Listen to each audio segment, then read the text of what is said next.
Assalamualaikum warahmatullahi wabarakatuh.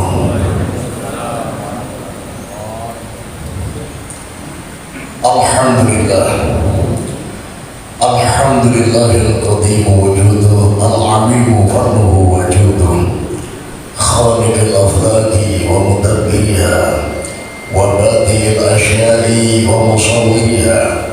Ahmaduhu hamda man waffaqahu fa'arafah, wa ashkuruhu ala tamamin ni'mah wal minnah. Ashhadu an la ilaha illallah wahdahu la syarika lah, ilahun jalla wa ala 'anil mathili fi dzati wa sifat. Wa ashhadu anna habibana wa qudwatana wa qurrata a'yunina sayyidina wa nabiyyana Muhammadan abduhu wa rasuluh, nabiyyun arsalahullah birrahmah warrafah wa ala alihi wa ashabihi ulil taqwa wal ma'rifah. Amma ba'da. Kepada para alim, para ulama, para habaib, para syaraif, para tuan guru, para asatid wa asatidah yang kami hormati dan kami muliakan, kepada para bapak, para ibu, adik-adik, jamaah Masjid Agung Penitan, yang mudah-mudahan kita semuanya senantiasa mendapatkan kasih sayang khusus dari Allah Subhanahu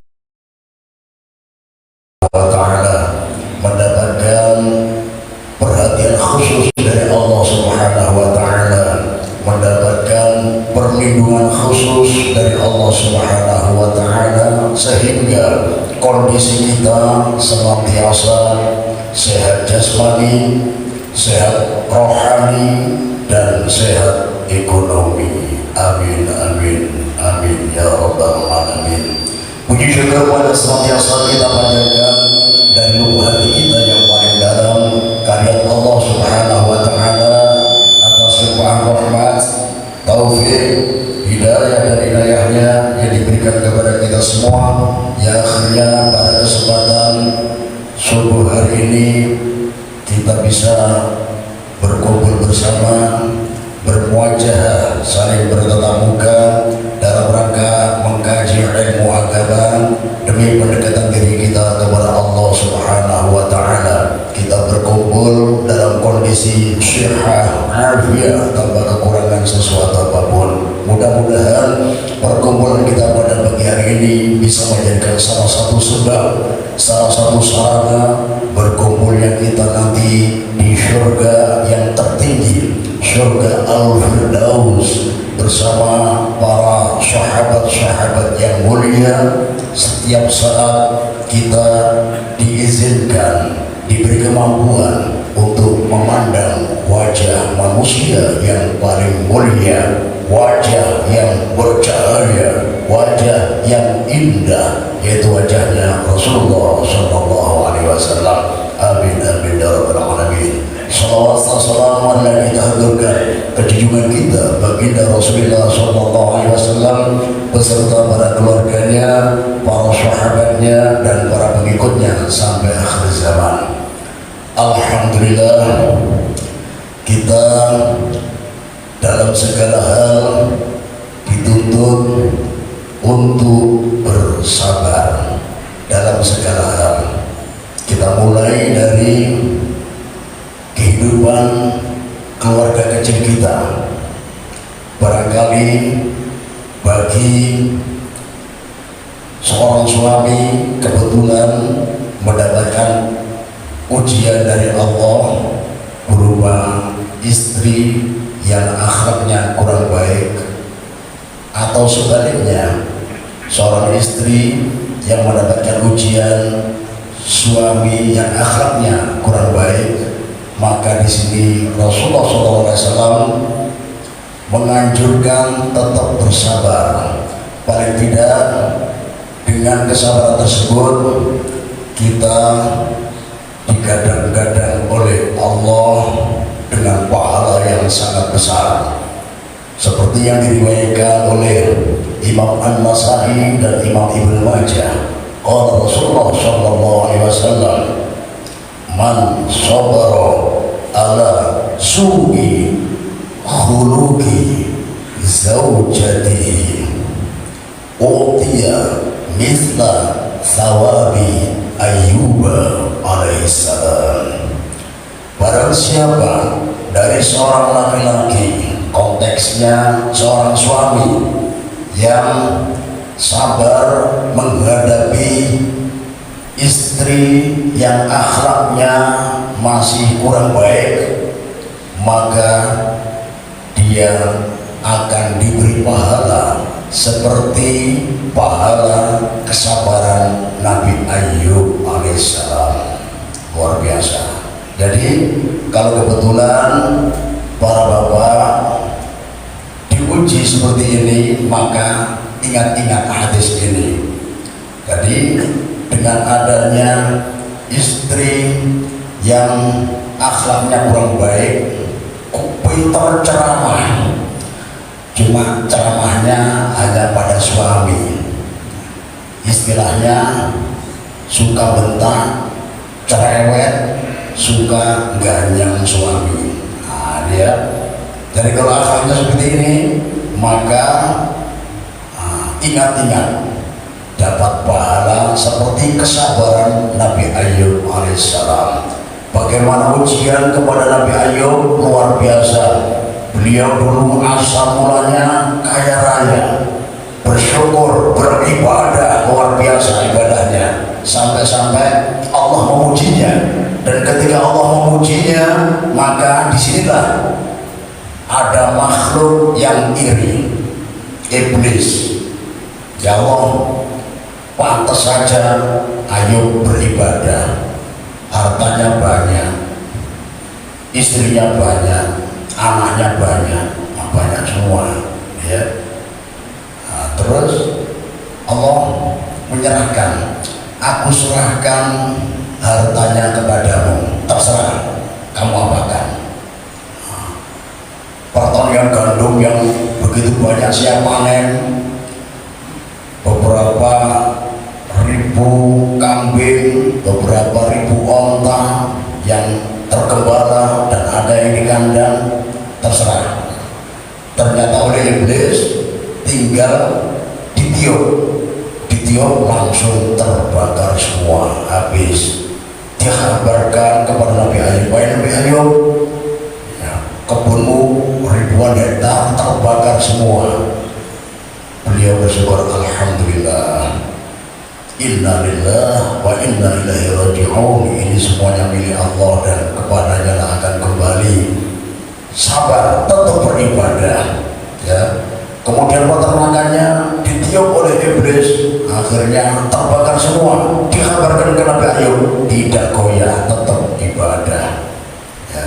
Akhirnya Allah pun bilang kepada iblis, iblis, lihat, hambaku beribadah padaku dengan ikhlas, tidak karena aku cukupi keperluannya, tidak karena hartanya aku beri melimpah, ya. Buktinya masih tidak goyah ibadahnya. Nah, kemudian iblis, dia istrinya masih banyak, anaknya masih banyak, aku serahkan anak istrinya padamu. Akhirnya ditiuplah rumahnya ketika Nabi Ayyub berada di saumnya, berada di tempat ibadah, semacam musola pribadi, ya. Istri dan anaknya di rumah, ditiup terbakar. Nah, sebagian kabur, sebagian ada yang terobos, terutama anak-anaknya banyak yang menjadi korban, istri-istrinya banyak yang sempat lari selamat. Nah, ya, ini luar biasa. Dikabarkan, wahai Nabi Ayyub, rumahmu terbakar, putra-putramu banyak menjadi korban, ya. Tetap, ya, pasrah kepada Allah, tidak goyah ibadahnya. Nah, akhirnya iblis pun masih bilang, ya, dia masih sabar karena badannya masih sehat.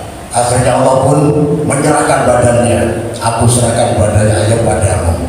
Ketika sholat beribadah, ya, Ketika sujud ditiup iblis dari bawah. Dari tiupan iblis inilah akhirnya di sekujur badannya, di dagingnya, ya, versinya banyak. Salah satunya, ya, banyak ulatnya, gatal. Tapi beliau masih sabar. Bahkan saking sabarnya, mohon maaf, ketika beliau berwudu, ya, ada ulat di pipi, diambil dulu, ya. Ulat di jidat diambil dulu, ya. Di janggut diambil dulu, semua yang dibasuh atau wudu diambil dulu. Setelah wudu dicari lagi, ya. Oh, ini tadi yang tepatnya di pipi, dikembalikan. Nah, ini saking sabarnya.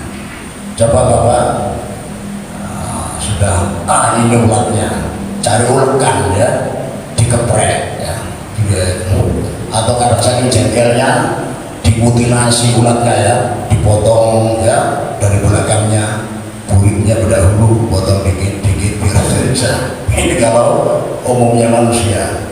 Nabi Ayub tidak demikian, dikembalikan lagi, ya, tepatnya di jidat dikembalikan lagi. Luar biasa. Nah, cuma ketika mengganggu ibadah baru ngeluh pada Allah, aku sabar ya Allah, tapi kalau ibadah aku terganggu, nah, disinilah baru oleh Allah diberi kesembuhan. Walhasil jika ceritanya sembuh, yang beliau alami selama, sebagai riwayat mengatakan 18 tahun beliau bersabar, ya, dalam artian tidak minta kesembuhan, Allah sendiri yang menyembuhkan. Jadi pahalanya tidak bisa kita bayangkan, sangat besar sekali. Apa hal yang diberikan kepada Nabi Ayub ini diberikan kepada seorang suami yang kebetulan istrinya pintar ceramah, ya, pandai bermamai. Nah, ini, ya, jadi ingat-ingat, ya, luar biasa, ya. Kalau kita merasa wah kejauhan Nabi Ayub, yang agak dekat dari kalangan sahabat, ya, siapa yang terkenal istrinya cerewet? Nah, sekarang banyak yang tahu, ya. Tapi dulu tidak ada yang tahu para sahabat, ya. Nah, jadi para sahabat tidak ada yang tahu kalau sahabat Umar ini ternyata istrinya juga cerewetnya bukan main, ya. Jadi kapan tahunya? Ketika ada salah satu sahabat yang bernama sahabat Abu Dzar Al-Ghifari. Nah, ini beliau stres di rumah. Kenapa? Istri beliau cerewet sekali, ya.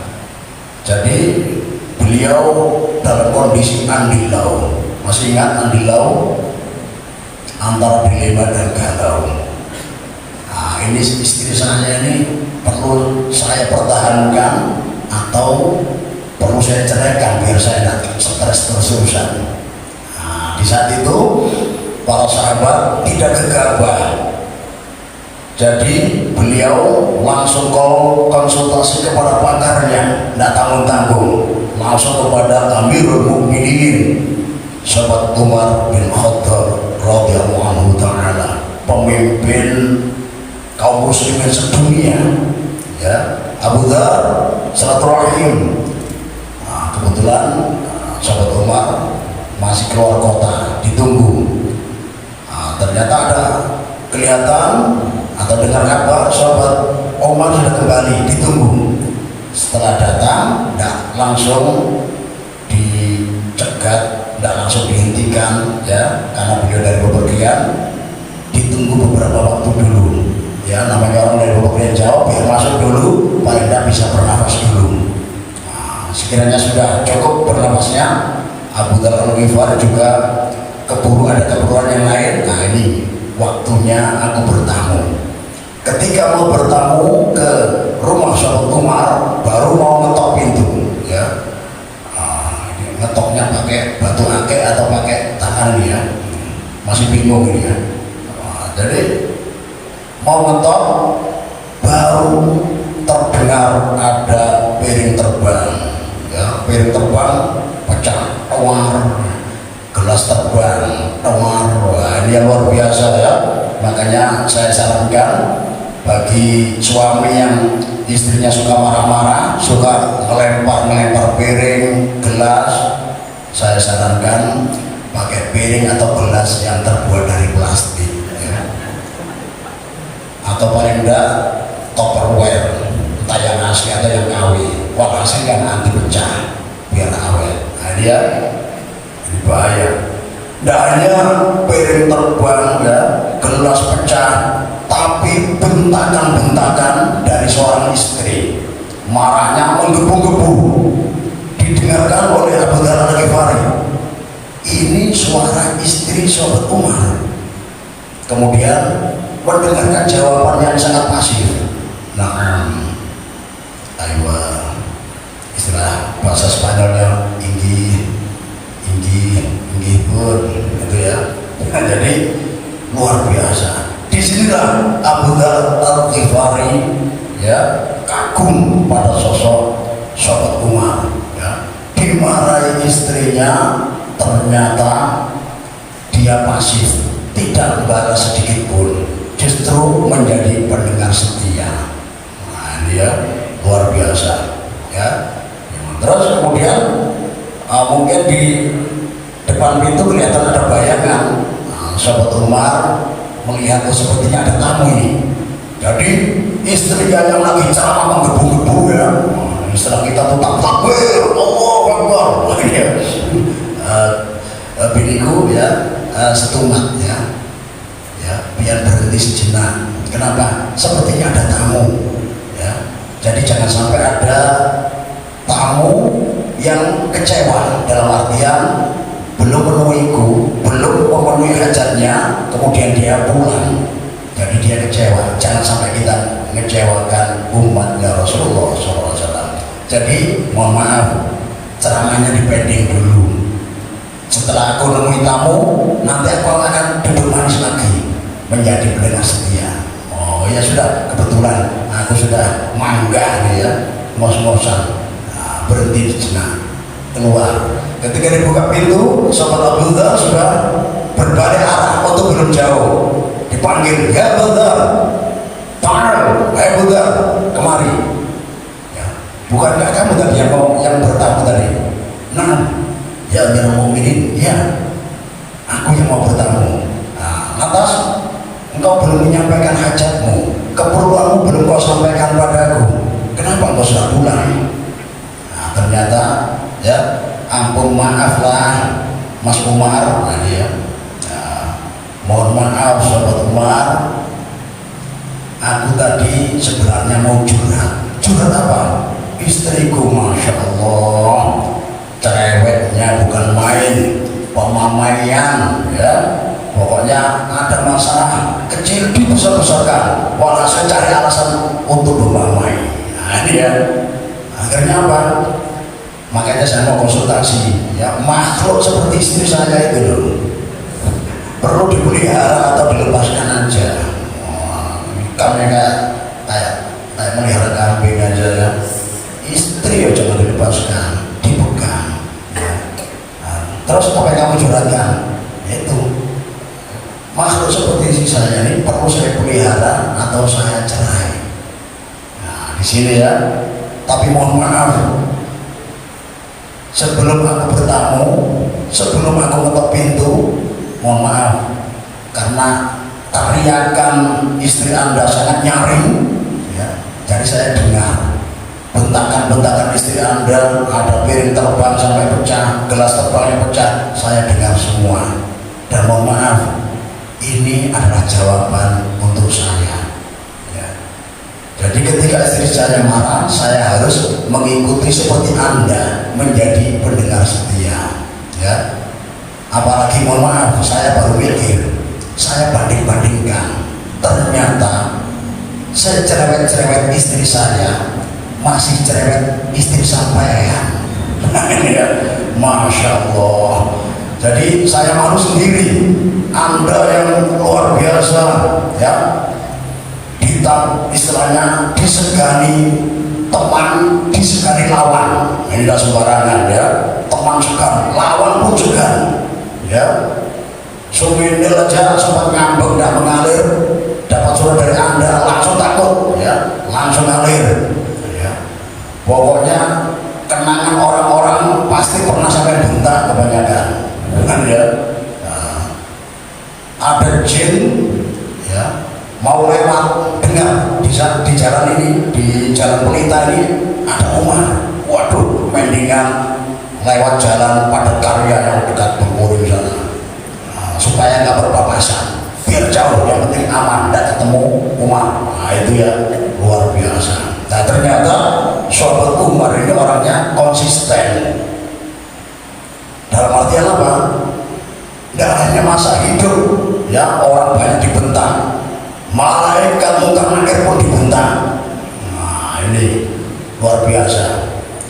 Jadi ketika Rasulullah SAW menerangkan malaikat munkar dan nakir ini wajahnya menakutkan, matanya saja kalkider, seperti apa ini bahasa Portugisnya itu burit rinjing. Apa itu, belakangnya wajahnya gosok gitu ya. Ya, ada yang orang jual nasi goreng kalau wajahnya dibalik, rinjingnya dibalik, itu kayak gitu matanya, ya, gambaran matanya malaikat munkar nakir, ya, memberi takutan. Jadi orang langsung takut melihat, ya.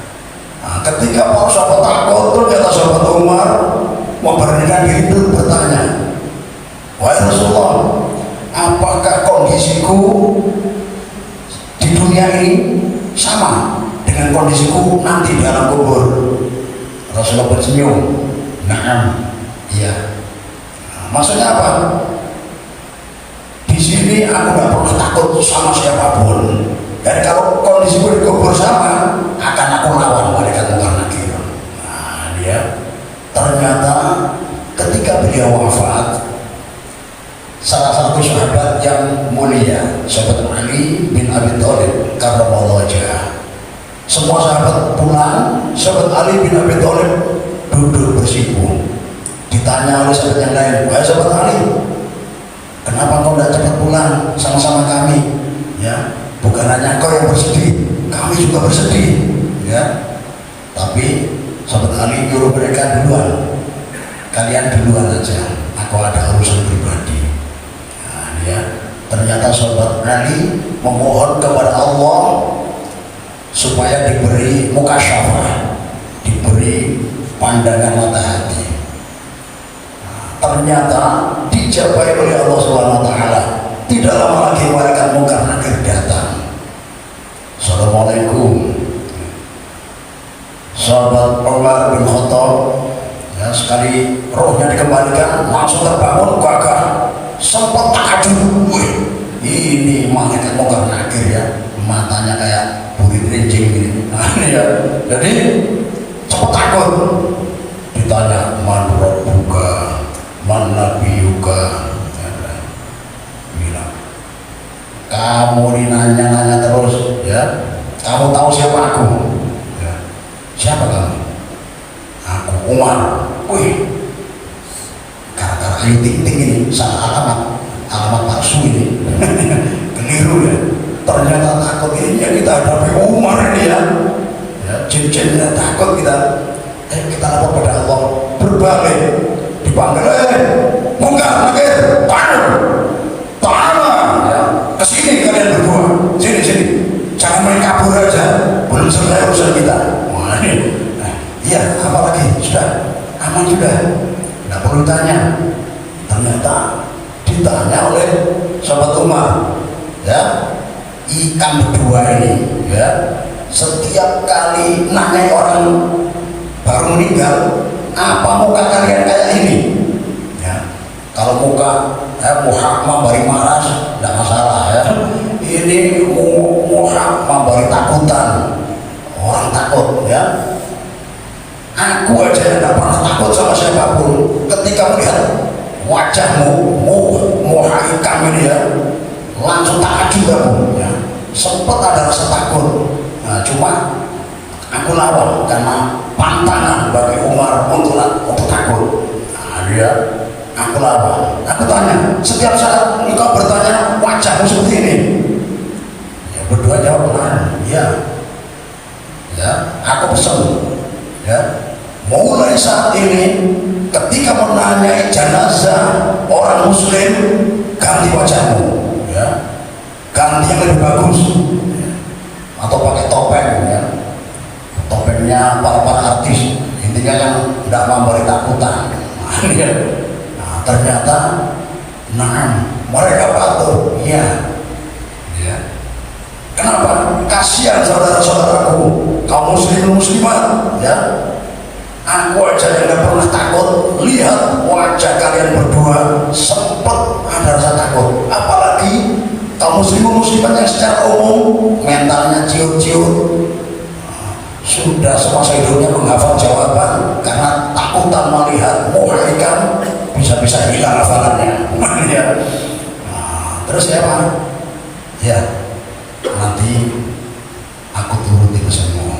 Nah, disinilah ternyata Sobat Ali ditampakkan percakapan Sobat Umar dengan malaikat Mungkar dan Nakir, dan Sobat Ali bersyukur, alhamdulillah segala puji bagi Allah yang menjadikan sahabatku Sobat Umar ini bermanfaat di masa hidupnya dan setelah wafatnya. Sudah wafat masih bisa memberi manfaat. Salah satunya malaikat Mungkar Nakir kalau menanyakan jenazah kaum muslim dan muslimat, wajahnya tidak segarang dulu sebelum menanyai Sobat Umar. Dan ini jasa dari Sobat Umar bin Khattab radhiyallahu ta'ala, luar biasa ya. Jadi Sobat Umar seperti ini ternyata ketika menghadapi istri beliau, nah dia luar biasa lemah lembut ya. Jadi ya istilah orang sakti itu ilmunya ruah ya. Kalau sakera itu yang apa ini kumisnya sampai sini, sekali dibentak istrinya kumisnya langsung kayak ngkong gitu ya. Nah, itu ya. Jadi memang luar biasa bini itu ya. Tidak hanya bentakannya, makanya tangannya itu juga hati-hati ya. Ini kalau nanti mal-mal dibuka ya, barangkali ayo ini mal sudah dibuka, ayo kita jalan-jalan ke mal, pesan saya kepada bapak-bapak ya, dipegang tangannya biar kelihatan romantis ya.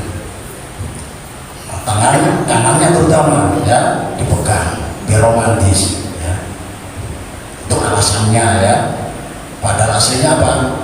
Jarinya istri ini sangat mujarab melihat abaya Mesir, abaya hanyar, model hanyar, mau nggak mau diturunkan, pelayan turunkan, turun ya.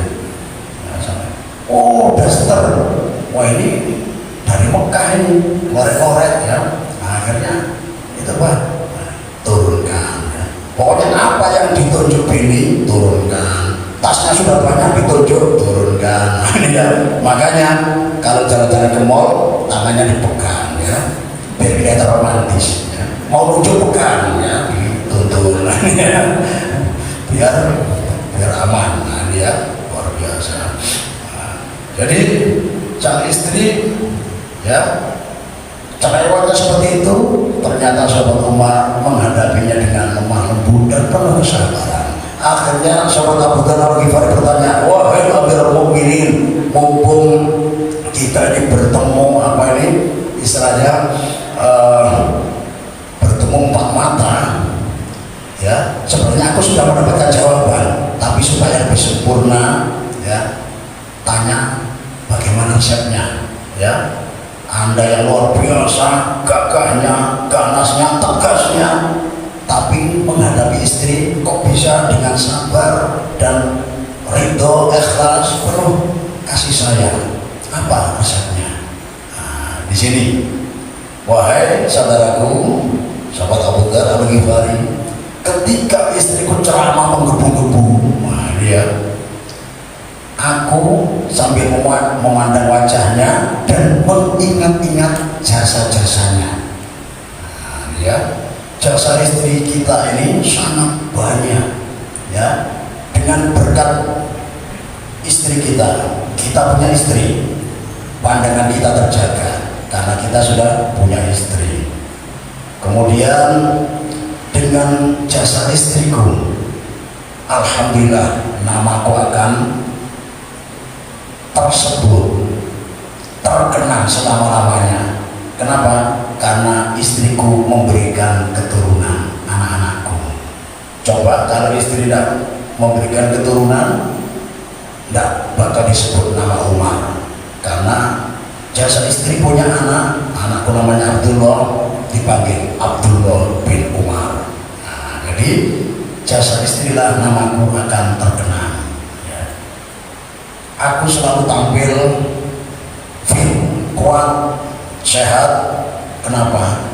Karena makananku dijamin oleh istri, dimasakkan, tidak sempat kelaparan. Aku tampil di kalangan para sahabat, khalayak, masyarakat umum, bajuku bersih, rapi, karena dicucikan, disetrikakan sama istri, dan seterusnya. Jadi ketika istri marah, ya kita menjadi pendengar setia dan mengingat-ingat jasa sang istri. Kalau ini yang dipegang, insya Allah jumlah perceraian tidak akan meningkat. Akhir-akhir ini jumlah perceraian sangat meningkat, termasuk di Samarinda.